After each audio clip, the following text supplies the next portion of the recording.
Ekizinga eki n'ekishara kiri kugita enyanja ya Nakivale hamwe n'eya Rekumburo kandi abantu abatwire aha kizinga eki abingi n'abahingi abariisa hamwe n'abajubi konka obwahati abahingi babire batandikire kuhinga obwe batiremu emifuregye n'ekigendererwa ky'okwomya amaizi.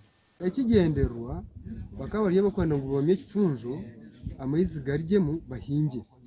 Abariisa abatwire hihi n'ekizinga eki nibagira ngu amatungo gaabo tigakiine amaizi ahabw'okuba gariyo nigooma. Eki kireetire ab'ebyokwerinda hamwe na RDC oguisireho eby'obuhangwa omu disitulikiti kuragara omu bwato bakahika aha kizinga eki okuvugana abahingi. Amaizi kugamaze kunteera nga hati wanje henyine aine abenyombekireyo ejo nungi nkanye ndimu nyera amabati nk'18 egyo shani ntegaho obutimba nyowe kenyine ribagambira mbwera amaizi kugamazire omufurege ntiharonde ekirabe ninguterera cyabura amaizi ganteera. Obwahati RDC ayemerize abarikuhinga omu kishara eki hamwe n'ababiineho emyaro etahikire.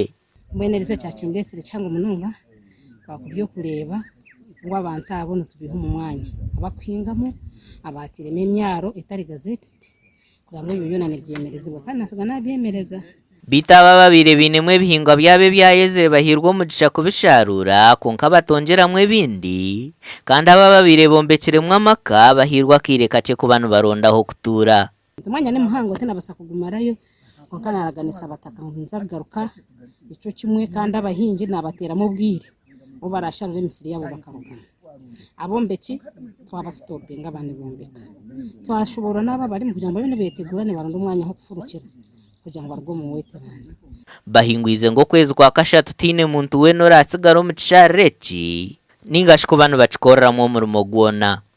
Gasha kwa Ruth Nuwamanya.